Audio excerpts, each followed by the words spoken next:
Hello and welcome. I am here with the amazing Franca, who is a spirit whisperer, a truth teller, and a beautiful artist. So hello, Franca. Hi, Emma. How are you? I'm so excited to be here. I kind of really feel like, the energy is already starting to build up. And yeah, hi. Hi, it's so good to have you on. And we have so many beautiful conversations. But before we kind of get into the conversation we're having today, I'd really love it if perhaps you could tell everybody a little bit more about yourself and where to find you, because I'm pretty sure after listening to you speak, they're going to want to seek you out. Well, that would be wonderful. I am Franca, and I have always kind of a struggle to find a label of what I do and who I am because it's a bit of a collage of things. I would say that one of the things that excites me the most is the relationship between the space in the middle, I call it, is in between the unseen and our own reality here on Earth. So I'm a bridge walker. That means that I connect with the unseen, with the other side, and I channel. Basically, I'm a channel. I channel spirit and I channel truth for others.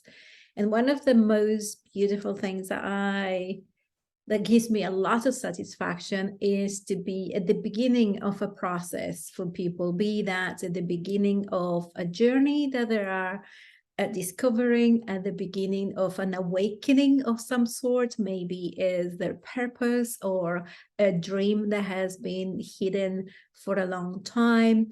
So that kind of activation and ignition on others that is soul led is my favorite place to be. Oh, amazing, Franca. And honestly, I can attest to everything this amazing lady has just said, because the amount of insights and beautiful conversations that we've had together, she's done many readings for me. And she's amazing. What can I say? when we talk about her being that spirit whisperer, that truth teller, that is it. That's what she does, and she ignites the truth. And this is why I'm so excited about talking to you today, my love.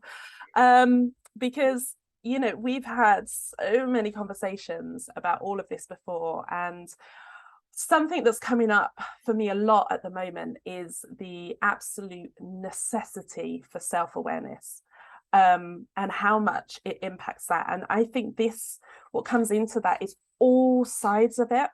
So it's knowing yourself, your personality traits, your ego side, but also knowing that kind of connection that you have. Like you were saying, you are so connected to the spirit world, to the, oh, what's the right word for it? The unknown, I suppose, for a lot of people. And you get to see that. And what I love about what you do is you kind of open the door to that, for those that aren't as connected as you. And I think that's such a beautiful gift to have. So yeah, I think our conversation today, what I'd really like to talk about is that kind of importance of self-awareness and that knowing. And I think that really comes into trusting your gut instinct as well, which a lot of people, I think we've kind of been trained to ignore that, and our logical brains kick in, and then we suddenly get very, very confused or wonder why something doesn't feel right. And it can take us quite a while to realign. So what I'd really kind of love to hear from you is about how to connect with ourselves, first of all, how to begin to know ourselves, and then how that can kind of lead on to knowing what is that gut instinct. Because I know you've talked about it before as it's like a whisper. It's not that loud shout, which is often fear or something like that, that loud it's often way louder. All of our fears and things that hold us back are way louder than that intuition, that whisper. So I'd love to hear your thoughts on that, Franca. Yes, yeah, I think you're very, very right in saying that we've been trained to not to listen to our intuition because sometimes we treat it like a minor, like a mosquito, like an inconvenience, like something that is we disregard. The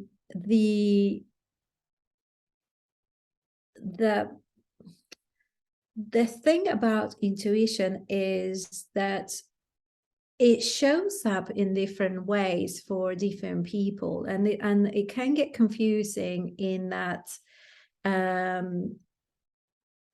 you know, it can be confusing because the voice in your head sounds the same as your inner chatter. It sounds is the same voice. But how do you distinguish what is intuition and what is fear? And I think the first thing to do is to slow down the train. And by this, I mean that our minds and our lives are really on the go. They're very busy. We are very busy. We have to take a lot of decisions in one single day. We are always paying attention to multiple things at the same time. And we rarely get to the point of like stillness. And by stillness, I don't mean, being a monk in bed. I think that's really beautiful. But for us that we kind of live a fast-paced life, the first thing that we need to do is to devise or create small spaces and time for us to slow down that train. Because when we start, what happens is that when the two sides of the brain kind of on the awakened state, we always have one side working more than the other. And kind of quieting down and slowing down that train means that we get into a more balanced state, a more coherent state, where we experience more unity. And when we experience unity and oneness, is that where we connect to that timeless aspect of ourselves. That is where intuition comes from. Yeah, definitely. Intuition is always available to you. It's constantly talking to you. And for me, as I say, it shows up in different ways for people. Some people feel it in their gut, another feels it in their hearts, another have a thought. But I think that's a manifestation of intuition. For me, intuition is a knowing. It's something that you know. Perhaps you don't know how you know it, but it's like a compass, right? That you have the north. It's like a direction. It's something that it will kind of guide you, and is actually quite simple.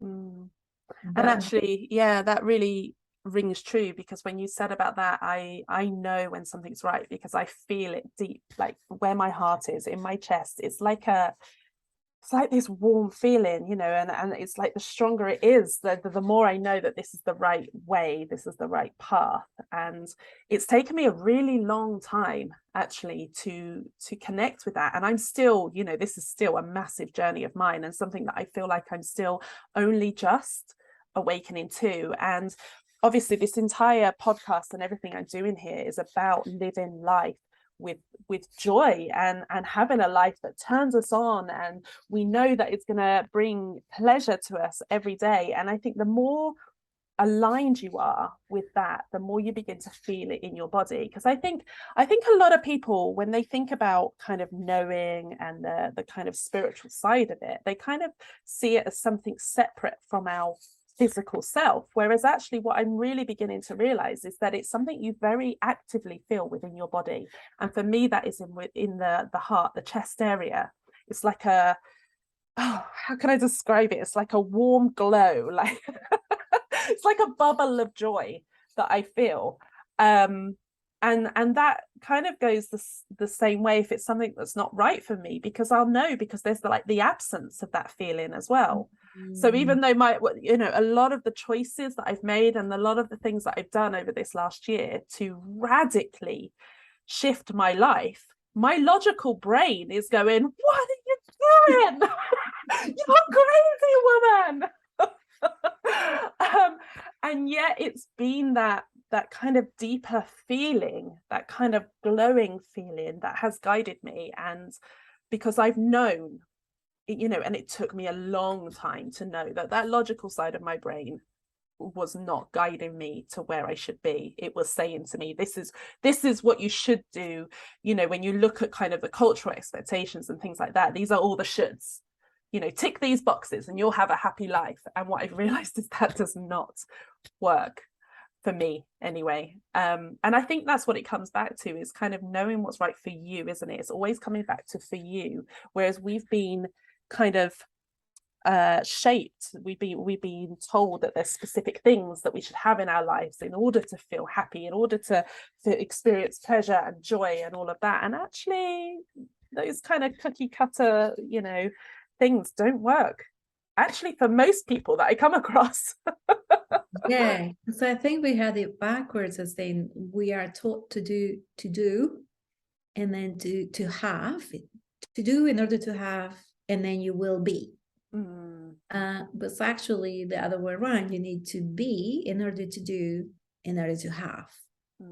So when we reverse that sequence and we really start focusing on who are we, and really in so many aspects, and I know that you're exploring this very well because you are going into, how does it look like as a mother, how does this look like in my environment, how this looks like in my body, how this looks like as a partner, how this looks like in my business. And so there are many aspects of you that you are exploring that is kind of revealing to you yourself.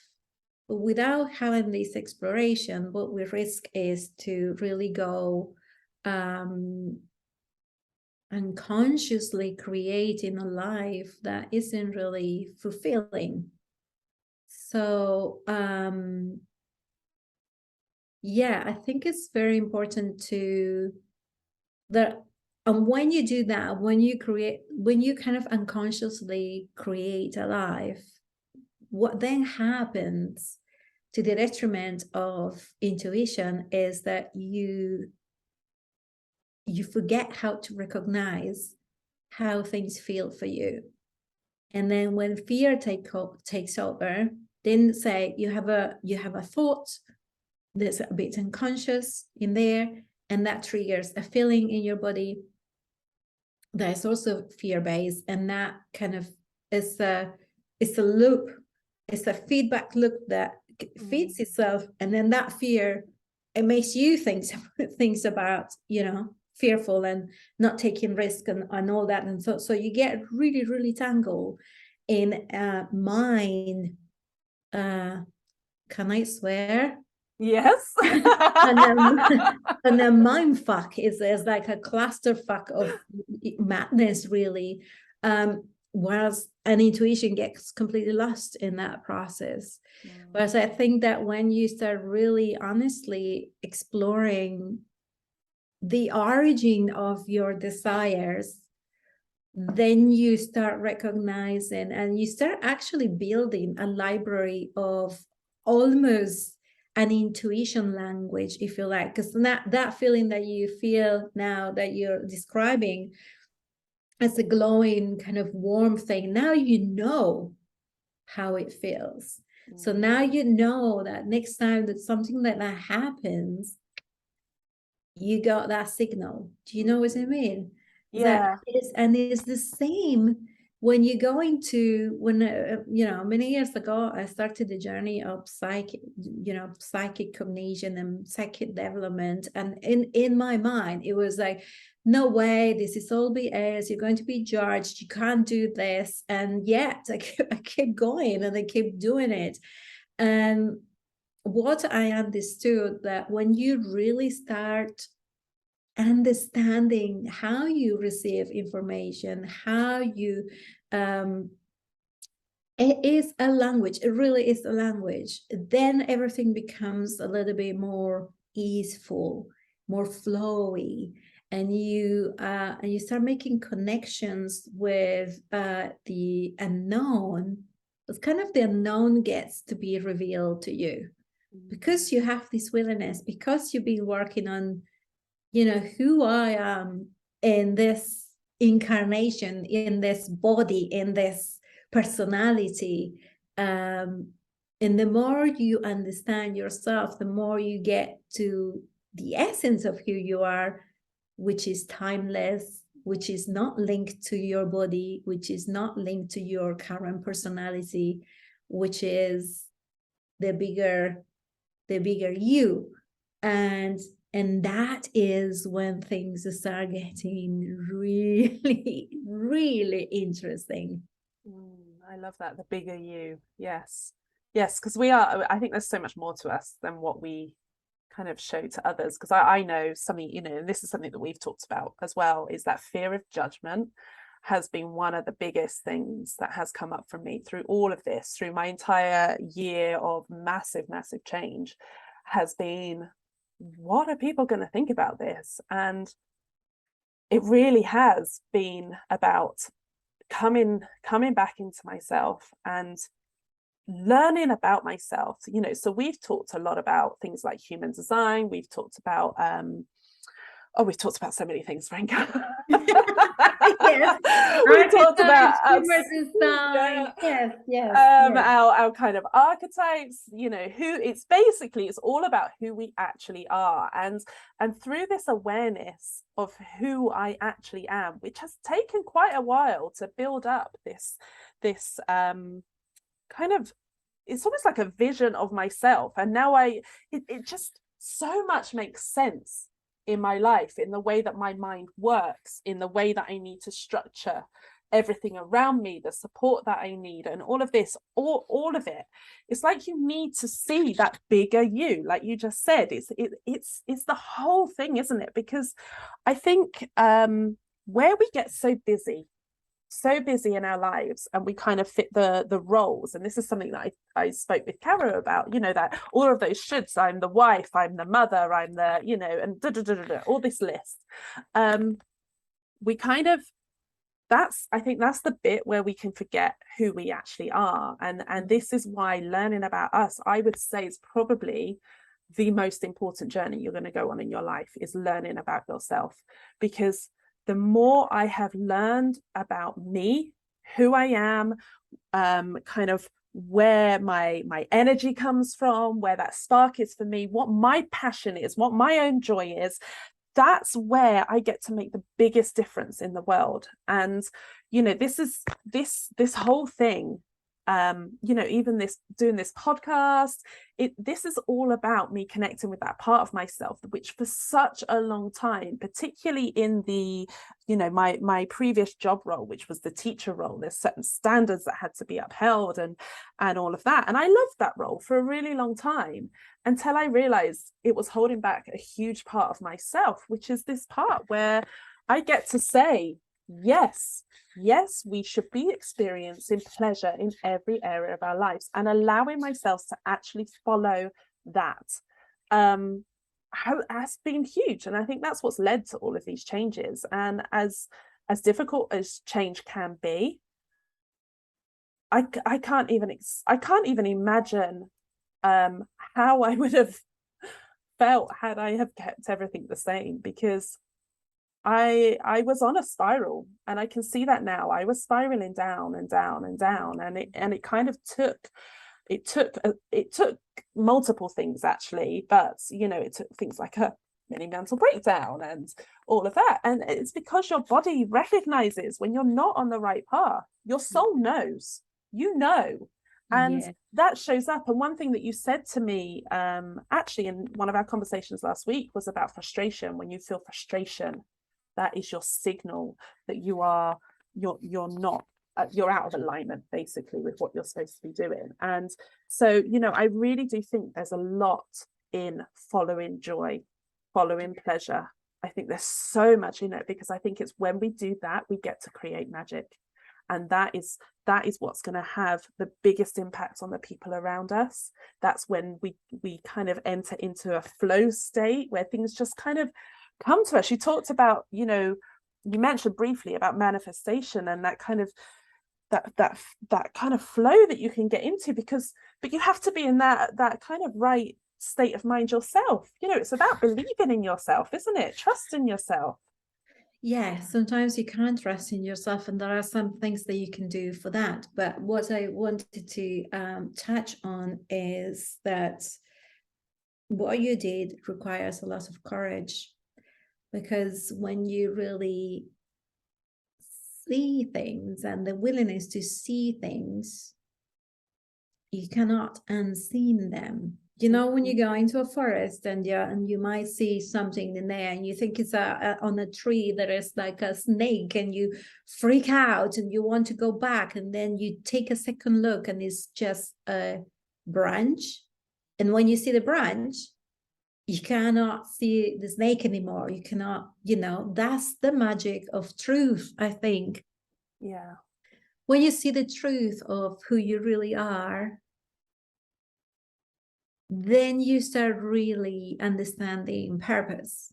So I think in understanding, if you want to understand your purpose, you really need to, the first journey that you need to do, in my opinion, is to know yourself and explore what is that makes you, what that makes you really happy, what that really gives you satisfaction. But I'm not talking about a satisfaction that eating something sweet can give you. It's not a rush. It's like a deep-seated satisfaction. Is that when you really feel happy? For me, is when somebody has an epiphany, or I know that I opened the door for somebody. That kind of service, it gives me a lot of satisfaction. And so when I feel that, I know that I am on purpose. And so I create things that kind of foster that, and, more possibilities for me to experience that. Yeah. As a way of self-discovery, but it's also my purpose. So we could also argue that it's like your even an obligation, that the first thing that you need to do is to know yourself as a way of service to yourself, but also to a more connected complexity of who we all really are, because everybody would do and be, more importantly, knowing themselves and who they really are, with all those complexities and contradictions and the possibility of change, because in different phases in your life you may have different desires, and respecting that, I think, is, if we all really did that, then I think the world will have less conflict, because it's like we will be more led by it will be more soul led, for sure. And actually what you were saying there about it not being like a sweet treat, and that's something that I've really felt. It's like a deep calm. That's the only way I can describe it. It's like this. That's what I've now realized joy is. I feel like, there's happy, which is that kind of real excited energy, and that is wonderful to have and feel, but it's also quite fleeting. It's that very calm, it's like a deep feeling, and that's when I know that I'm actually in joy. Yes. And that's been quite eye-opening for me, actually, because I always thought it was that really happy, excited energy. This is what joy is. This is excitement. But actually it's not, because that does pass so quickly, and then you can end up feeling like, oh well, what now? It's gone away. Does that mean I'm not happy anymore? And it can be quite confusing. But when you know that it is that calm that you feel, and you just you know, for me, particularly with what I'm learning about, you know, the way I work and the way my brain works and all of that, and that very hyper energy that I have, you know, understanding that calm and feeling that is a real knowing for me that I'm it's like I'm here, I'm home, this is where I should be. That just deep sense of just joy, just Yeah, calm, content, joy. I Feels think that, wonderful. yeah, I think that's the secret. I think is when you discover truth, there is like realization. I think several things happen with clarity. First of all, I think that clarity is one of the most exquisite forms of beauty, because clarity, like truth, there is not scarcity in there. There is no room for doubt. Is like it is wholesome. And when you really hit that note of truth, it's like peace gets to be released, right? That is, it's like peace. And then you can really build and do and move from there. It's like you really realize that you have been led by your mind, so to speak, but you're not your mind. It's like you have then room and space to create from a different place, and that place has no judgment, that place has not scarcity, that place has not fear, really. So, and I think it's really, really deep. I am not always in that space. I'm not always there, but that's my aim. And so I create things in my day that will lead me to that.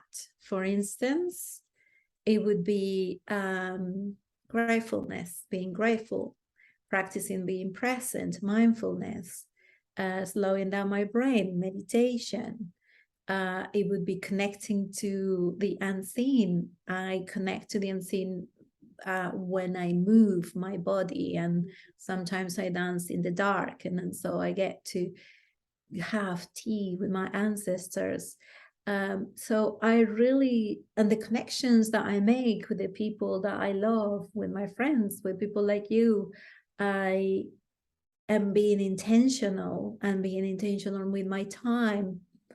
And when the fears come, and when scarcity shows up, and when I feel that my brain is starting to my nervous system start to get in like tense and such, then now, only recently though, I know what is happening, and I'm able to say, to make that choice, to have a choice, first of all, because this is brought by awareness that wasn't asked, Mark, I don't know, 2 years ago, for instance.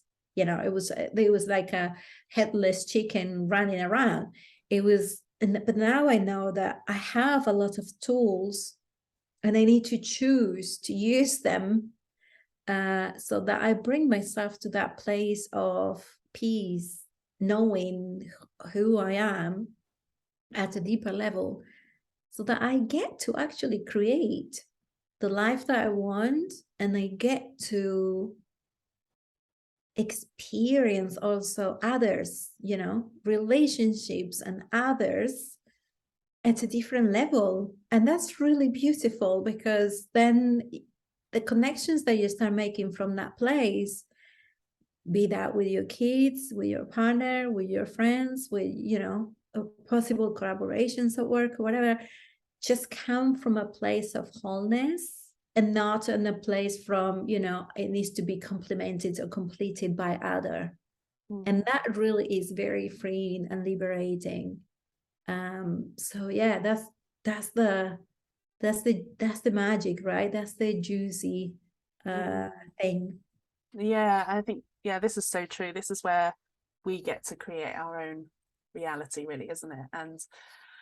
And yeah, I agree with you with what you said about not being there all the time. It's almost like that's home though. That's where I come back to. So yes, I'll have those moments of hyper excitement, which I actually genuinely love experiencing. I really love being in that kind of hyper mode.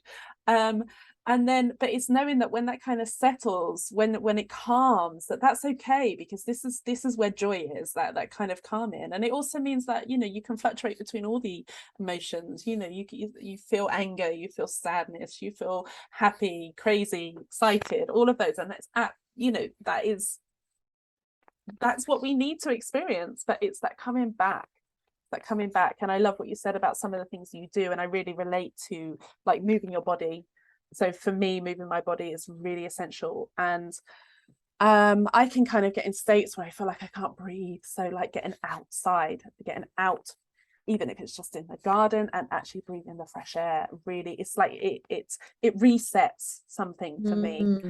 Mm, Yeah, and also just eating, actually. So yeah, having a sweet drink, you know, like a juice, or even like a sweet coffee, or, you know, yeah, something like that, and eating something, so regrounding myself when I'm in those kind of other states, and bringing myself back to my body, back to that calm, you know. And that is where I know my joy is, my truth is.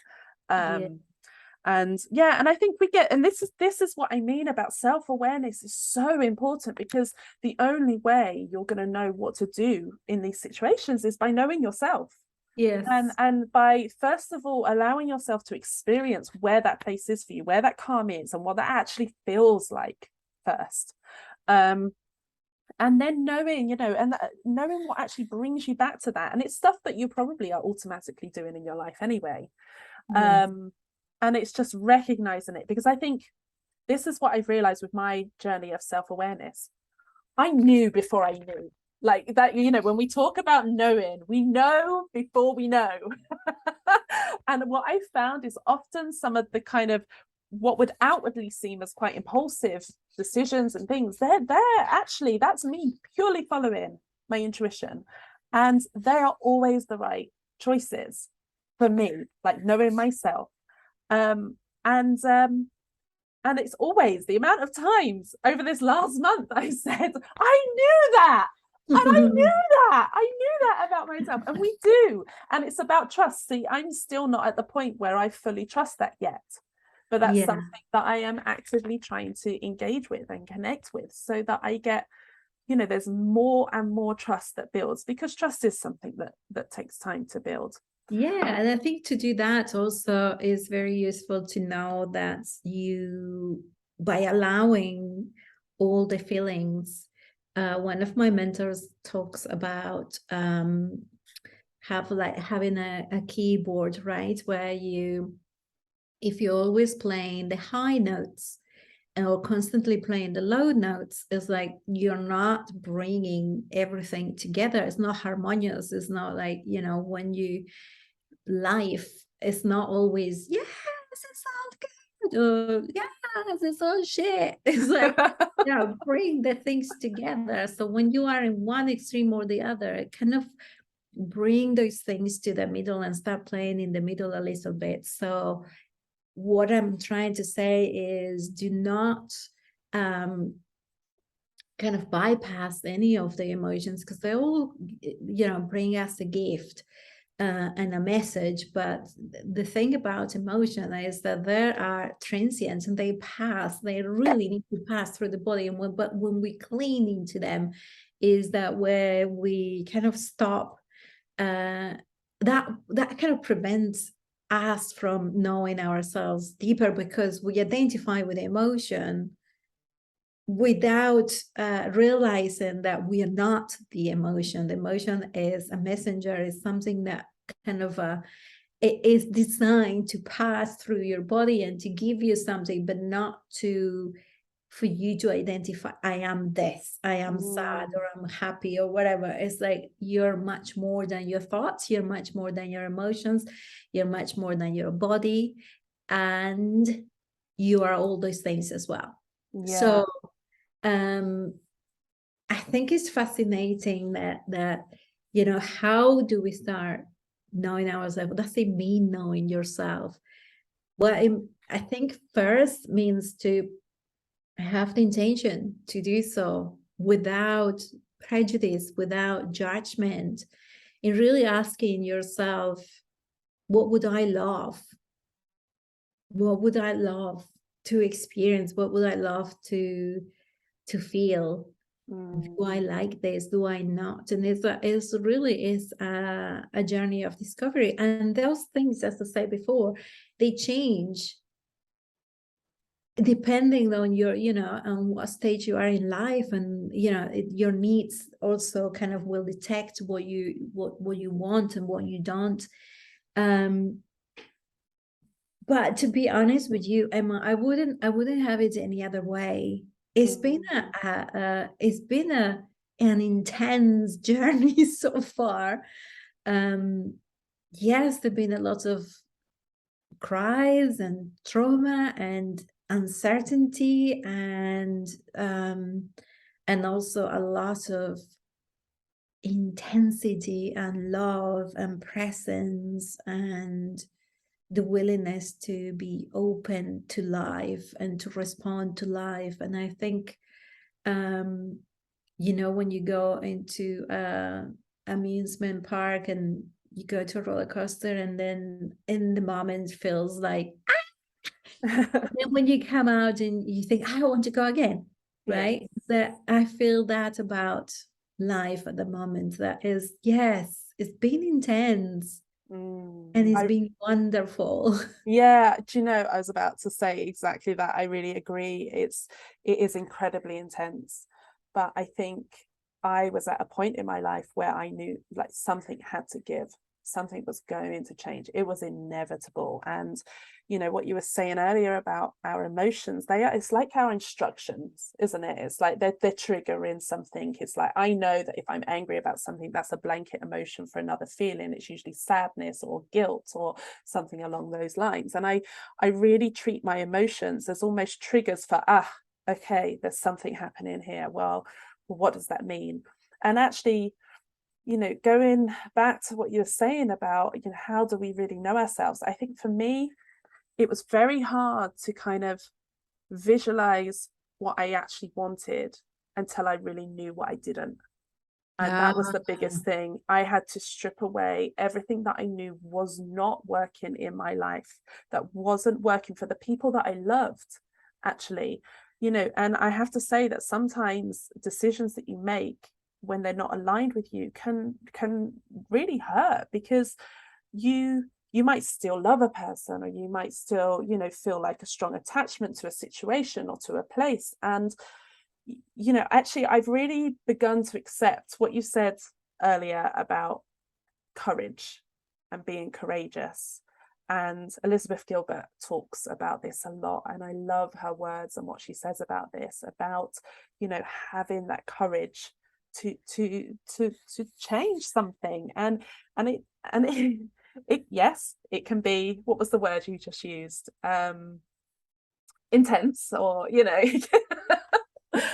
But do you know, I wouldn't change a moment of it. I have learned so much over this past, well, few years actually, but particularly these last 12 months, that I would never have known about myself.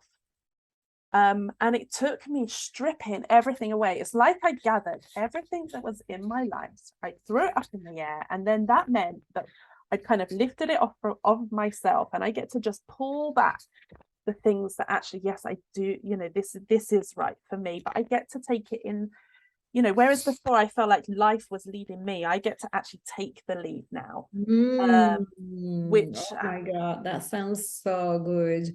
And it reminds me of the tower in the tarot, like everything happened in yeah. front of me.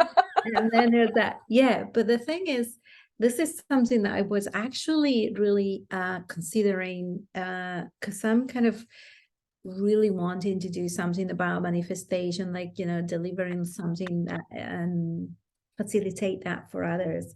And here's the thing, you know, you can create a lot of things, so you can intentionally manifest dreams and all that.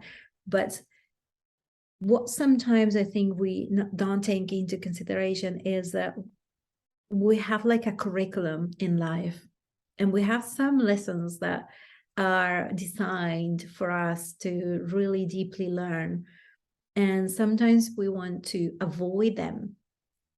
You know, you wouldn't want it for yourself, the suffering and the friction, that the change in your life that you just have had for yourself, right? And yet that's a very specific set of circumstances is giving you the opportunity to really understand yourself and know yourself at a deeper level, by you throwing everything in the air and understanding what is that you don't want, to really kind of go into the essence of who you are and what you want. So whilst I think is all really good to have the intention to create something that we really, really like and feels very yummy to us, we also, I think, need to welcome the lessons and possibilities that life is not meant to be all good and rosy and really great.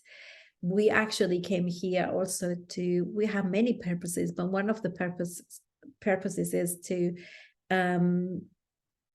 learn, to understand, to heal. And sometimes those lessons are very painful. Now, what we need to be careful is not to carry the trauma of those experiences forever with us, because then we don't get to live the life that we want. Is that making sense? It's like, on one hand, yes, you aspire to create a life that you want, but you also need to be aware that there are lessons available to you in life, and this is the nature of life. Some things are really painful, and you need to also know that you don't need to carry the pain of those lessons forever, that you can transmute that and that you can heal, so that you get to evolve and that you get to create more of what you want. So again, we got to this keyboard kind of concept, right? Where you will have those painful lessons. You will have the amazing ones. And in the end, you kind of will put them all together, and it will play an amazing life melody, if you like, of all the things that you've learned and that you carry in your soul. That's beautiful. Yeah, you've got to experience it all. You need to experience it all. Yeah. And I think, and it's through that experiencing that we really, really learn the most about ourselves. I really, really believe that. Oh, Franca, what a beautiful conversation with you. It always is, my love. I love talking to you about this. And, I'm so excited actually with everything that you're going to be doing, particularly you just mentioned about the manifestation. I know you're working on that at the moment. And I know so many people are going to benefit that, because I know that that's going to help people to recognize and teach people how they actually manifest, because I know it's different for different people, and I'm so excited for you to launch that and be putting it out there. So what I'd kind of love is perhaps if you could just tell everyone where they can find you and maybe keep updated with things like that. That would be fantastic. Yes, I'm very excited, because I don't know how it will look like, and this is one of the things about manifestation. You not need to be concerned about the when and the how, but rather the what and the why. And so I'm creating something. One of my purposes and one of my aims is to simplify things for life. Yes. So at the moment, where you can find me is you can register on the VIP list for anything that will come up at Franca Munoz, munoz.com, or you can find me in Instagram. I'm kind of digging, I'm really kind of dipping my toes into reels and kind of having this a little bit more quirky side of myself over there, which is Franca_Munoz again in Instagram, and come there and have a lot of fun. Yeah, I'm really opening space for something different, for something really.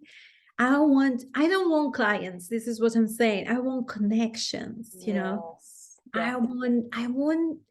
I want relationship. I want connection. I want like deep understanding. I want light kind of truth as well. I don't want it all to be heavy and I want everything. And so that's where I am. And I'm really, really looking forward to do things with you, co-create things with you, with the people that follow you, that love you, and which is kind of make a lot of beautiful things.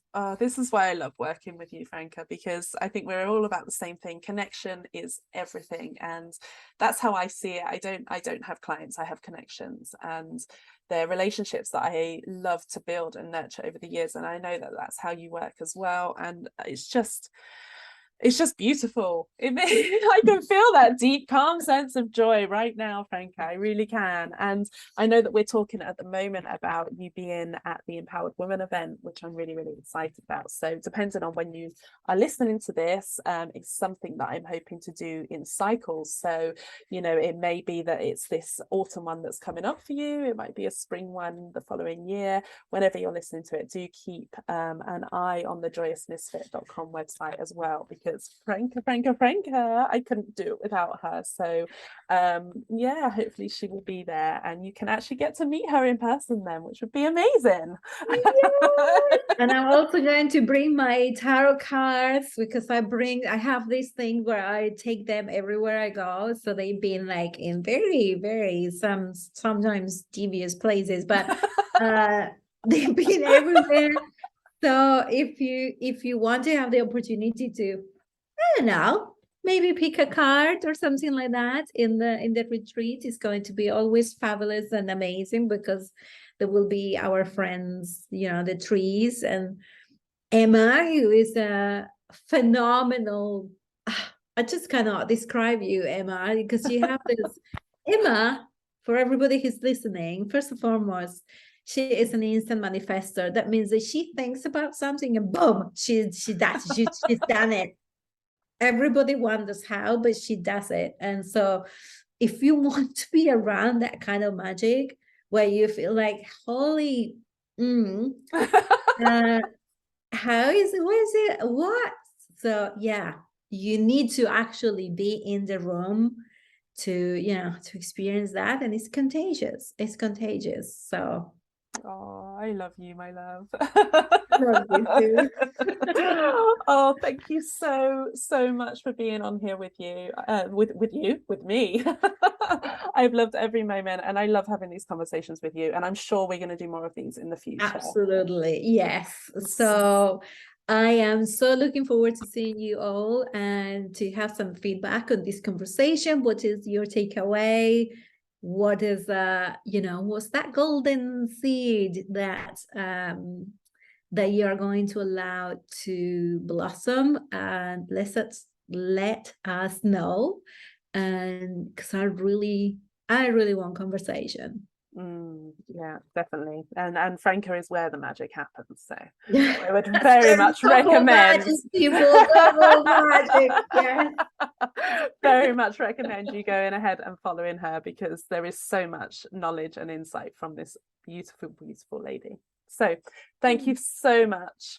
Yeah, I can't wait for people to listen to this. I think they're going to get a lot out of it, and like you said, I can't wait to hopefully hear some feedback from it too. Awesome. Thank you. Bye. See you later.